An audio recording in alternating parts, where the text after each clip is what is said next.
طيب بسم الله الرحمن الرحيم. السلام عليكم ورحمة الله وبركاته. الحمد لله والصلاة والسلام على رسول الله وعلى آله وصحبه ومن والاه وبعد. Ikhwani fiddin azinallahu wa yakum. Alhamdulillah, kita lanjutkan pembacaan hadis Sahih Imam Muslim, dan seperti diketahui kita masuk pada bab yang kedua.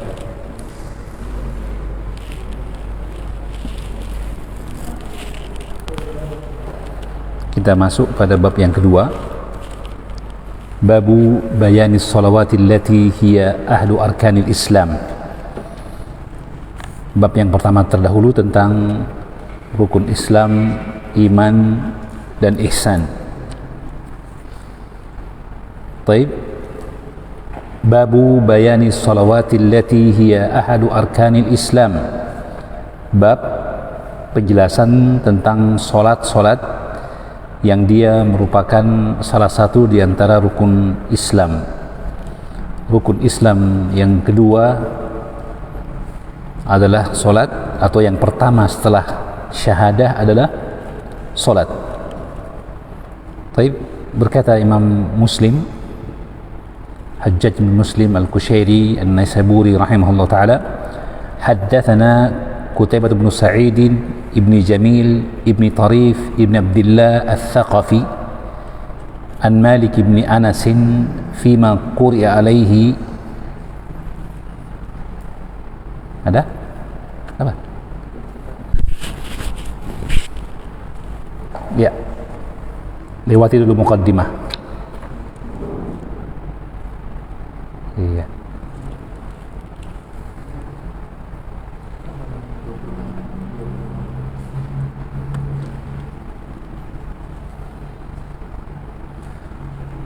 Yang satu jilid dengan satu wajah seperti ini itu lebih mungkin daripada yang dua. Lebih mungkin dari yang dua, ya. Baik. Saya ulangi, berkata Imam Muslim rahimahullah ta'ala, haddatsana Qutaibah bin Sa'id. Dapat? Ya. Haddatsana Qutaibah bin Sa'id ibn Jamil ibn Tarif ibn Abdullah Al-Thaqafi an Malik ibn Anas fima quri alaihi an Abi Suhail an abihi annahu sami'a Talhah bin Ubaidillah yaqul ja'a rajulun ila Rasulillah sallallahu alaihi wasallam min ahli Najd tha'irur ra'si nasma'u dawi sawtihi wa la nafqahu ma yaqulu hatta dana min Rasulillah sallallahu alaihi wasallam فإذا هو يسأل عن الإسلام فقال رسول الله صلى الله عليه وسلم 5 صلوات في اليوم والليلة فقال هل علي غيرهن قال لا إلا أن تطوع وصيام شهر رمضان فقال هل علي غيره فقال لا إلا أن تطوع وذكر له رسول الله صلى الله عليه وسلم الزكاة فقال هل علي غيرها قال لا إلا أن تطوع قال فأدبر الرجل وهو يقول والله لا أزيد على هذا ولا أنقص منه فقال رسول الله صلى الله عليه وسلم أفلح إن صدق. طيب, di nuskha antum nasma'u dawiya sautihi wala nafqahu ma naqul atau ma yaqul. Ada yang nuskhahnya yusma'u bilia, yusma'u dawiyu sautihi. Apa situ nasma'u? Nasma'u semua. Illa an tatawwa'a, illa an tatawwa'a, illa an tatawwa. Toknya pakai tasydid atau tidak? Semua pakai tasydid? Semua pakai tasydid? Baik. Baik, berkata Imam Muslim menyebutkan sanadnya, menyampaikan kepada kami Qutaibah bin Sa'id. Qutaibah bin Sa'id ini rawi yang masyhur, rawi Kutubus Sittah, guru dari Imam Kutubus Sittah, Qutaibah bin Sa'id bin Jamil ibni Tarif ibni Abdullah Thaqafi, dari Malik ibni Anas. Malik bin Anas Imam Darul Hijrah, salah satu dari imam 4 madhab yang terkemuka. Fima quri'a alaihi, dari apa yang dibacakan kepada beliau. Nah, di sini ada bentuk disebut dengan siqat tahammul wal ada. Berarti riwayat ini dibacakan kepada Anas bin Malik, disebut qira'ah ala syekh. Qira'ah ala syekh, dibacakan kepada syekh apa yang menjadi riwayatnya. An Abi Suhail. Abi Suhail ini namanya Nafi' ibni Malik. An Abi Suhail, Nafi', nama aslinya Nafi' ibnu Malik bin Abi Amir Al-Asbahi. Jadi Nafi', ya, dia adalah paman dari Anas bin Malik, karena Imam Malik paman dari Malik bin Anas. Imam Malik namanya Malik bin Anas bin Malik, tapi dia bukan putra dari sahabat Anas bin Malik, ya, dia bukan putranya, ya. Imam Malik bin Anas bin Malik, ya. Malik ini tabi'in. Malik ini tabi'in, ya. Jadi Imam Malik bin Anas bin Malik. Nah, meriwayatkan dari siapa tadi? Nafi' bin Malik. Nafi' ini bersaudara dengan Anas bin Malik. Anas tadi bapaknya Imam Malik. Anas bersaudara dengan Nafi'. Dua-duanya putra dari Malik. Paham ya? Nah, dan Malik ini meriwayatkan dari Malik bin Anas. Dari Malik bin Anas. Ya, tabi'in beliau. Namun di sini bukan dari Malik bin Anas. An Abi Suhailin, namanya siapa tadi? Nafi' bin Malik. An abihi, dari bapaknya. Siapa? Malik. Bapaknya, berarti kakeknya siapa? Kakeknya Imam Malik, kakeknya Imam Malik, ya.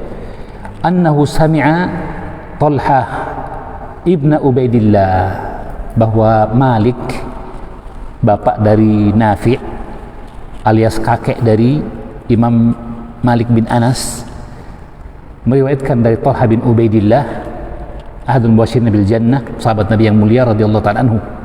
Yaqul, beliau berkata, ja'a rajulun ila Rasulillah sallallahu alaihi wasallam min ahli Najd. Datang seorang laki-laki kepada Rasulullah sallallahu alaihi wasallam yang dia dari ahli Najd. Ahli Najd maksudnya Irak. Najd bukan Najd yang sekarang ini, yang berada di Saudi Arabia, ya. Itu juga disebut Najd karena letaknya memang Najd, ya. Artinya daerah dataran tinggi. Najd artinya dataran tinggi, ya. Namun yang dimaksud di sini adalah Irak, ya. Dan karena itu banyak orang menggunakan ini sebagai fitnah kepada dakwah salafiyah, dikatakan dakwah wahabiyah. Dakwah wahabiyah itu dari lahirnya dari Iyah, dari Uyainah dan sekitarnya, yang dia daerah Najd di Saudi Arabia. Dan katanya ada hadis Nabi mengatakan bahwa, ya, Najd muncul darinya qarnus syaitan, tanduknya syaitan. Gembongnya Khawarij nanti akan muncul dari Najd. Demikian dalam hadisnya dikatakan Najd. Padahal Najd yang dimaksud dalam hadis itu adalah Irak, yang masyhur disebut Najd karena dia dataran tinggi dibanding Jazirah, ya. Jadi Najd, istilah Najd itu baru datang belakangan, belum ada disebut sebagai daerah Najd, ya. Jadi ilmu cocokologi, ya, dicocok-cocokkan, dikatakanlah Wahabi itulah katanya Khawarij yang dikabarkan akan muncul tanduk syaitan dari sana. Padahal dusta itu, bohong, ya. Jadi ini dari Irak, ahli Najd, ya. Namanya Dimam ibni Tha'labah. Dimam ibni Tha'labah, Badui. Sa'irul ra'si, ya, rambutnya berantakan, aut-autan. Yusma'u dawiyu sautihi, kedengaran dawi saut, suara yang keras tapi tidak jelas, kedengaran. Wala nafqahu ma yaqul, kami tidak paham apa yang dia ucapkan. Ya, karena dia berbicara, berteriak dari arah jauh. Dari jauh sudah bertanya kepada Nabi sallallahu alaihi wasallam, ya. Tanya mana yang namanya Muhammad, ya. Kemudian dia teriak, hatta dana, hingga beliau mendekat. Dana yadnu, iqtaraba, mendekat kepada kami, min Rasulillah sallallahu alaihi wasallam, kepada Rasulullah. Dan dekat kepada Rasulullah berarti dekat kepada kami, karena para sahabat sedang bersama Nabi sallallahu alaihi wasallam. Fa idza huwa yas'alu 'anil Islam, ternyata dia bertanya tentang Islam. Apakah Islam itu? Faqala Rasulullah sallallahu alaihi wasallam, Rasulullah bersabda, khamsu salawatin fi kulli yaumin wa lailah. Islam itu adalah salat 5 waktu sehari semalam. Berulang selama sehari semalam, 24 jam. Faqala hal alayya ghairuhunna? Ia pun bertanya, apakah selain itu ada kewajiban saya? Apakah ada kewajiban saya selain itu? Hal alayya, kata ala menunjukkan apa? Suatu perkara yang wajib. Walillahi alan nasi, ala menunjukkan kewajiban. Hal alayya, ya, hal hunaka wajibun alayya gairuhunna, selain salat 5 waktu tadi. Qal, berkata Nabi sallallahu alaihi wasallam, la illa an tatawwa'a, la illa an tatawwa'a. Taknya musyaddadah, ya, musyaddadah. Kenapa? Karena dia asalnya dari tatawwa'a, tatatawwa'a. Jadi tatawwa'a yatatawwa'u, fi'il mudhari' dan madinya. Sudah tanya ada di sini. Oh, lengket. Ya, ada. Jadi kata tatawwa'a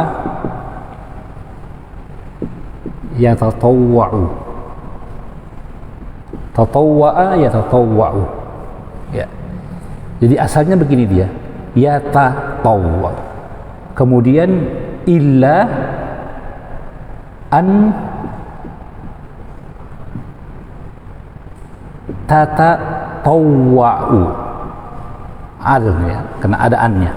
Illa an tatatawwa'a, tatatawwa'a, asalnya begitu, ya. Tapi karena dihapuskan taknya satu, maka jadilah illa an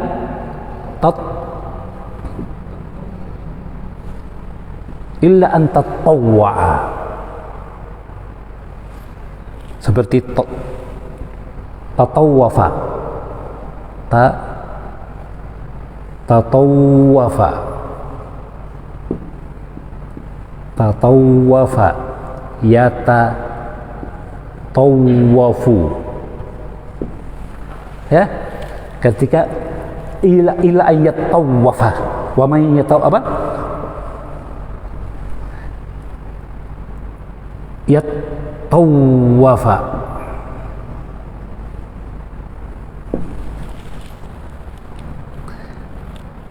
atau tatawwafa. Adanya syiddah di sini menunjukkan ada tak yang dihapus. Ketika mukhatab anta, ya, terhapus ini, maka syiddah pada taknya seperti ini. Dihapus taknya satu untuk memudahkan, maka taknya menjadi musyaddadah. Makanya dalam sebagian riwayat ada yang mukhaffafah, illa an tatawwa'a, illa an tatawwa'a, begitu ya. Artinya kecuali apa yang engkau tambahkan. Tatawwu artinya ziyadah, atau disebut nafilah, nafilah, ya. menunjukkan bahwa tidak ada lagi sholat yang wajib selain sholat 5 waktu. Dan ini iskal karena kita mengetahui bahwa ada sholat-sholat yang lain yang diwajibkan. Hanya saja para ulama mengatakan bahwa ini fi bidayatil Islam, di awal Islam seperti itu, pertama. Atau yang kedua, ini orang yang baru mengenal Islam, menyebutkan perkara yang wajib semuanya kepadanya akan memberikan beban, terasa berat. Deh, jangan mau dulu jadi Islam deh kalau begitu, ya. Banyak dulu yang harus dikerjakan, terlalu banyak yang harus dikerjakan. Maka Nabi SAW menyebutkan perkara-perkara itu dengan ringkas. Ijtanibu sab'al mubiqat, jauhilah 7 perkara yang membinasakan. Padahal banyak. Ayatul munafiqi thalathun, tanda munafik itu ada 3, padahal banyak. Ya, banyak. Kenapa? Untuk memudahkan, supaya mudah diterima ilmu itu. Oh, Islam itu tidak berat. Kata Rasulullah, yassiru wala tu'assiru, mudahkan jangan memperberat. Ya, meskipun di kesempatan yang lain disebutkan bahwa ayatul munafik arba'atun man kunna fihi kana munafiqan khalisa, 4 perkara siapa yang ada padanya terkumpul 4 itu maka dia orang munafik yang murni. Berarti ada 4. Dan kata para ulama bahwa yang benar tanda kemunafikan lebih dari 4. Banyak tanda-tandanya, ciri-cirinya disebutkan dalam ayat maupun hadis, ya. Jadi intinya bahwa Nabi menyebutkan itu untuk meringankan ilmu, memudahkan ilmu. Apa yang disebut dengan istilah pembahasan fikih Syafi'i kemarin? Tadrij. Adanya tahapan dalam menyampaikan ilmu, tidak semuanya disampaikan satu kaligus. Jelas ya? Ya. Maka itu makna yang kedua. Makna yang kedua bahwa ini orang ini masih mazala fi bidayatil Islam, masih di awal Islam, baru mengenal Islam. Maka yang penting baginya mengetahui perkara yang penting lebih dahulu. Taqdimul aham fal aham, mendahulukan yang paling penting, kemudian yang penting berikutnya menyusul. Jelas ya? Perkara yang ketiga, kata para ulama, ini tidak menunjukkan bahwa selain itu sunnah. Kenapa? Karena Nabi mengatakan illa an tatawwa'a, illa an tazid anta ma tuhibbu an tusalli. Ya, apakah dia sholat wajib atau sunnah? Menunjukkan bahwa ada kemungkinan ada yang lain yang juga wajib dan ditambahkan tapi hukumnya menjadi wajib, bukan sunnah saja. Sehingga hadis ini tidak mesti menunjukkan pembatasan kewajiban pada sholat 5 waktu saja. Jadi ini pendapat ulama sekarang itu Muhammad Umar Mazmul dalam kitabnya yang sudah diterjemahkan, Bughyatul Mutatawwi'in fi Sholati Tatawwu', Bughyatul Mutatawwi' fi Sholati Tatawwu', ya, tentang sholat sunnah tatawwu', ya. Beliau mengatakan tatawwu' di sini lebih umum dari sekedar sunnah, mencakup tambahan. Mungkin tambahannya wajib, mungkin tambahannya sunnah. Jadi hadis ini tidak cocok digunakan untuk pembatasan bahwa dengan hadis ini sholat yang wajib hanya 5 waktu saja. Seperti ada misalnya perbedaan pendapat, apakah sholat hari raya wajib atau tidak? Sholat wajib hari raya, sholat hari raya wajib atau tidak? Ada khilaf dengan para ulama. Sebagian mengatakan tidak wajib, mutlak. Kenapa? Hadisnya dari ini yang ada hanya 5 kali sehari semalam. Dijawab bahwa hadis ini tidak menegaskan tentang perkara tersebut. Ada tambahan itu bisa wajib, bisa sunnah, maka tidak membatasi. Ya, tidak tepat hadis ini menjadi dalil untuk hal itu. Ya Allah, alam hadis yang lain. Itu saja maksudnya sini ya. Jadi illa an tatawwa'a, kecuali apa yang engkau tambahkan. Ya, jika engkau mampu mengerjakannya, engkau tambahkan. Kemudian Nabi mengatakan wasiyamu syahri ramadhana, yang berikutnya Islam itu adalah berpuasa bulan Ramadan. Faqal, maka berkata sahabat tersebut, hal alayya gairuhunna, apakah ada kewajiban lain selain itu? Qal la illa an tatawwa'a, tidak ada kecuali apa yang engkau ingin tambahkan darinya. Wa dzakara lahu Rasulullah sallallahu alaihi wasallam zakata faqala hal alayya ghairuha. Kemudian Nabi menyebutkan tentang zakat, ya, dia pun berkata apakah ada tambahan dari, adakah yang wajib selain itu? Kata Nabi sallallahu alaihi wasallam, la illa an tatawwa'a, tidak ada kecuali apa yang engkau tambahkan. Qal, maka berkata Talha bin Ubaidillah, fa'adbara ar-rajulu, maka orang itu kemudian mundur. Tadi dia maju untuk bertanya, sebelum mendapatkan jawaban lengkap dia pun mundur. Adbara ar-rajulu thumma qala wa huwa yaqul, sambil berkata, wallahi, demi Allah, la azidu ala hadha, saya tidak akan tambahkan dari apa yang disebutkan oleh baginda Nabi sallallahu alaihi wasallam, wala anqusu, dan saya tidak akan mengurangi, wala anqus minhu, dan saya tidak akan kurangi darinya. Jelas ya? Jadi akan berpegang teguh, berkomitmen dengan perkara tadi. Sebagian ulama mengatakan ini iskal juga, ada masalah juga. Kenapa? Karena menambah solat selain solat wajib 5 waktu tentunya kebaikan. Masa dia bersumpah tidak akan menambah lagi? Yang kemudian Nabi mengatakan aflaha wa abihi in sadaqa wa aflaha in sadaqa, dia beruntung jika dia jujur. Dia beruntung jika dia jujur. Yang kesannya kalau dia tambah berarti tidak beruntung, ya kan? Kan dia mengatakan saya tidak akan tambah dan tidak akan kurangi dari apa yang disebutkan. Jadi kesannya udah dikatakan dia beruntung, berarti kesannya, kesan yang difahami kalau dia kurangi tidak beruntung. Jelas, karena itu kewajiban. Mengurangi kewajiban berarti tidak melaksanakan kewajiban. Kalau dia lebihkan, kesannya juga tidak beruntung. Ini iskal. Bukankah jika ditambah dengan amalan-amalan sholat sunnah yang lainnya lebih bagus, sedekah yang sunnah lebih bagus, puasa yang sunnah lebih bagus? Ya, dijawab oleh para ulama, maksudnya kurangnya di sini, tambah di sini bukan berarti tambah dalam arti yang seperti itu, tapi menambah di luar dari apa yang disyariatkan, maka dia akan tidak beruntung. Ya, adapun perkara bahwa menambah dari apa yang diwajibkan, melaksanakan dari apa yang lebih dari yang diwajibkan, maka diketahui dengan pasti bidzaruri, secara mutlak semua orang faham bahwa kebaikan semakin diperbanyak semakin baik. Yang tidak boleh ditambah-tambahkan kebaikan itu di luar tuntunan Nabi sallallahu alaihi wasallam. Sehingga dengan demikian tidak ada iskal. Tidak ada iskal. Bukan berarti Nabi mengancam seolah-olah kalau dia melaksanakan di luar dari sholat 5 waktu, menambah dari itu, dari zakat yang diwajibkan, dari puasa Ramadan, berarti dia tidak beruntung. Tidak demikian. Ya, Nabi hanya ingin mengingatkan bahwa jika dia komitmen dengan apa yang dia ucapkan, dia beruntung. Iktisar bil wajibat, mencukupkan dengan melaksanakan yang wajib adalah kemuliaan, keberuntungan. Ya, seperti dalam hadis wali Allah, Nabi menyebutkan tentang wali Allah, ya, bagaimana Allah berfirman dalam hadis tersebut, hadis kursi, man adani waliyan faqad barazni bil harbi, siapa yang memusuhi waliku, kata Allah, maka dia telah menantang aku dengan peperangan. Kemudian Allah menyebutkan, tidak ada yang lebih aku cintai dari seorang hamba mendekatkan diri kepadaku kecuali dengan apa yang aku wajibkan. Menunjukkan bahwa amalan yang paling mencintai Allah adalah apa? Melaksanakan apa yang diwajibkan. Ya.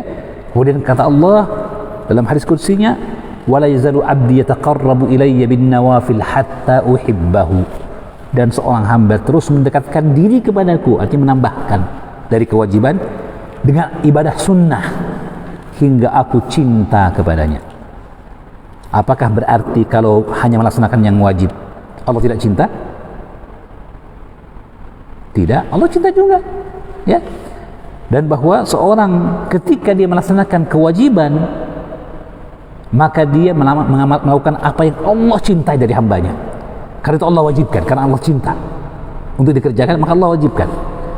Dan ketika dia melaksanakan yang sunnah lebih dari yang diwajibkan, ya kerjakan lagi ibadah dan ketaatan itu, maka akan semakin cintalah Allah kepadanya. Maka disebutkan hatta uhibbahu, bukan berarti melaksanakan yang wajib tidak dicintai, tidak, tapi menunjukkan ziyadatul mahabbah, ketambahan cinta, dan cinta semakin besar dengan banyaknya ketaatan, karena Allah mencintai ketaatan.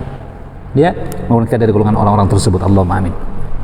Ya, nah, itulah keterangan yang menunjukkan bahwa hadis ini menjelaskan tentang apa yang diwajibkan dari perkara rukun Islam yang disebutkan dalam hadis Jibril sebelumnya. Ya, disebutkan secara khusus perkara-perkara yang diwajibkan setelah syahadatain. Ya, setelah syahadatain. Ya, baik. Qala Imam Muslim rahimahullah, haddatsani Yahya ibn Ayyub wa Qutaibah bin Sa'id jami'a an Ismail bin Ja'far an Abi Suhailin. Siapa namanya Suhail? Abu Suhail? Abu Suhail kunyah, namanya Nafi' ibn Malik. An abihi Malik, ya, ibni Abi Amir. An Talhata ibn Ubaidillah an Nabi sallallahu alaihi wasallam bihadzal hadithi nahwa hadithi Malikin, seperti hadisnya Malik. Ya, kenapa disebutkan hadis Malik? Karena lihat, gurunya Imam Muslim adalah Yahya dan Qutaibah bin Sa'id, tapi dari guru selain Malik. Kalau di atas tadi siapa? Qutaibah bin Sa'id dari gurunya yang namanya Malik, Imam Malik maksudnya. Sekarang dibawakan mutaba'ah, apa yang menguatkan riwayat Imam Malik, tapi dari riwayat siapa? Ismail bin Ja'far, dari riwayat Ismail bin Ja'far. Maka disebutkan perbedaannya. Kata beliau, bihadzal hadithi, dengan hadis ini, kisah Imam Ibn Tha'labah, nahwa hadithi Malik, mirip, nahwa misli hadithi Malik. Cuma Imam Muslim punya istilah tersendiri dari muamalah dengan kitab beliau, didapatkan kalau kata beliau misluhu itu sama persis, nahwi dengan lafal yang mutaqarib. Misl sama persis, nahuhu ada perbedaan dalam hal lafal, ada perbedaan dalam hal lafal meskipun maknanya, mafatnya sama, faedahnya sama, tapi ada tambahan lafal-lafal. Sekarang dibilang apa? Mislu atau nahu? Nahu atau misl? Nahu. Berarti ada perbedaan. Nahu hadithi Malik atau nahwi hadithi Malik, ghair annahu qal, akan tapi beliau mengatakan, faqala Rasulullah sallallahu alaihi wasallam aflaha wa abihi in sadaqa atau dakhala al-jannata wa abihi in sadaqa. Ada tambahan wa abihi. Ya. Nah, wa abihi di sini surahnya suratul Qasam, suratul Al-Hilf. Bentuknya bentuk seperti sumpah. Aflaha demi bapaknya. Dia masuk surga demi bapaknya. Surahnya, bentuknya ya. Tapi kata para ulama ini bukan makna hilf. Tidak ada padanya makna hilf. Ya, sehingga tidak termasuk dalam larangan Rasulullah sallallahu alaihi wasallam. Beliau mengatakan man halafa falyahlaf la tahlifu bi abaikum. Jangan kalian bersumpah dengan menyebut nama bapak kalian, demi bapakku, demi nenek moyangku, tidak boleh. La tahlifu bi abaikum. Kata Nabi, man halafa bi ghairillahi faqad asyraka. Siapa bersumpah dengan menyebut nama selain Allah, maka dia berbuat syirik. Nah, ini tadi apa tadi? Surahnya, bentuknya seperti bentuk sumpah, tapi tidak ada makna sumpah di dalamnya. Ini perlu dipahami. Ini uslub dalam uslub bahasa Arab, jarin ala al-sinatil Arab, terlontar dari mulutnya orang-orang Arab, tidak diinginkan hakikatnya. Artinya bukan artinya sumpah. Paham ya? Ya, seperti kalimat mereka, qatalakillah, binasalah engkau, atau kalimat yang lebih keras lagi, ya, thakilatka ummuk, ibumu kematian kamu. Kalau bahasa kita mati lalu kok, ya. Kalau ibunya kematian anaknya, maksudnya siapa dia? Ya kamu ini, anaknya ini. Itu digunakan oleh orang Arab jika sedang marah atau mengingkari suatu perkara, ya, dan ingin memberikan bantahan. Thakilatka ummuk. Bahkan juga digunakan untuk pujian. Pujian juga begitu orang Arab. Sakilat ka ummuk. Sakla itu artinya ibu yang kehilangan anak. Mati anaknya disebut sakla. Ibu yang sedang berduka. Ya. Sakilat ka ummuk, semoga ibumu kehilangan anaknya, itu kamu. Ya, bahasa kasarnya mati lalo kok. Begitu, mati lalo kok. Ya. Apakah diinginkan dengannya melaknat dia? Tidak. Mendoakan supaya dia mati? Tidak. Jari ala alsinatihim, terlontar dalam mulut tapi tidak diinginkan dengannya hakikatnya. Itu kalian, itu beberapa kalimat dalam bahasa Arab datang dalam bentuk ungkapan lafal dan tidak diinginkan hakikat lafal itu. Termasuk kalimat wa abihi, wa ummihi. Ya. Sakilat ka ummuk dan kalimat semisal itu, ya. Jadi di sini tidak ada arti sumpah. Jadi tidak bertentangan dengan larangan bersumpah menyebut nama nenek moyang. La tahlifu bi abaikum, ya. Jadi aflaha wa abihi, beruntunglah ya jika dia benar, in sadaqa dakhala jannata, dia masuk surga. Wa abihi in sadaqa, dia jika dia jujur, jika dia benar. Dan disebutkan bahwa Dimam Ibni Tha'labah, sebelum riwayat Bukhari, namanya siapa? Ini demikian dalam kehidupan beliau sampai akhir hayatnya, melaksanakan apa-apa yang diwajibkan. Dan karena itu dikatakan bahwa dia dari golongan orang-orang yang beruntung karena dia jujur sampai wafatnya. Dan beliau sahabat Nabi, dari golongan sahabat, dari golongan badui, ya, radhiyallahu taala anhu warḍah. Ya, baik. Ada pertanyaan habis ini pembahasan kita? Akan datang kisahnya lebih lanjut nanti pada riwayat-riwayat berikutnya, ya, masih dalam penjelasan pertanyaan tentang rukun Islam, tapi kisahnya lebih lengkap lagi, ya. Ternyata ada kisah panjangnya yang semakin menarik lagi, insyaallah taala, ya. Ada pertanyaan?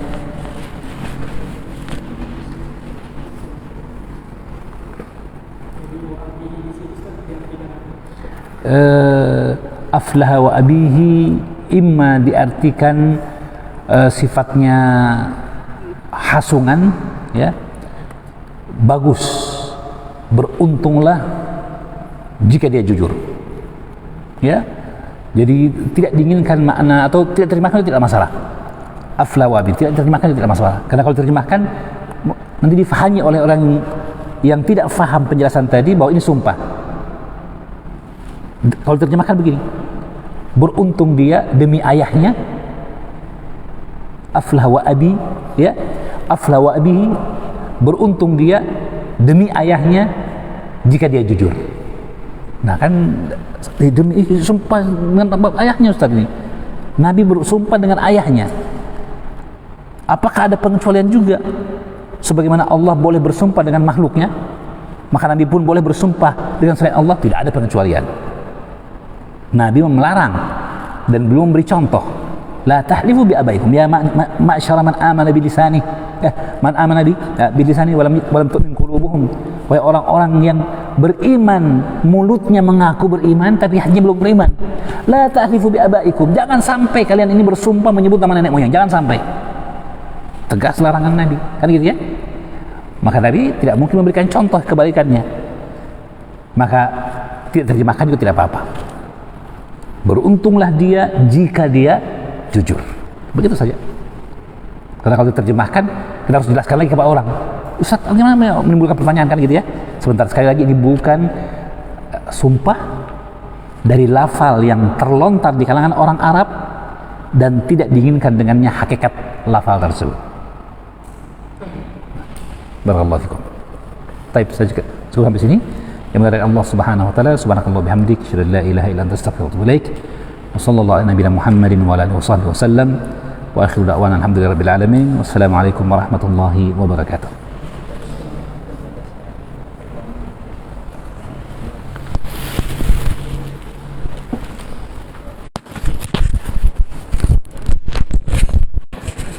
Yang mana yang Darussalam? Main mana Darussalam? Kita kan Darussalam. Tadi saya bisa lihat tidak?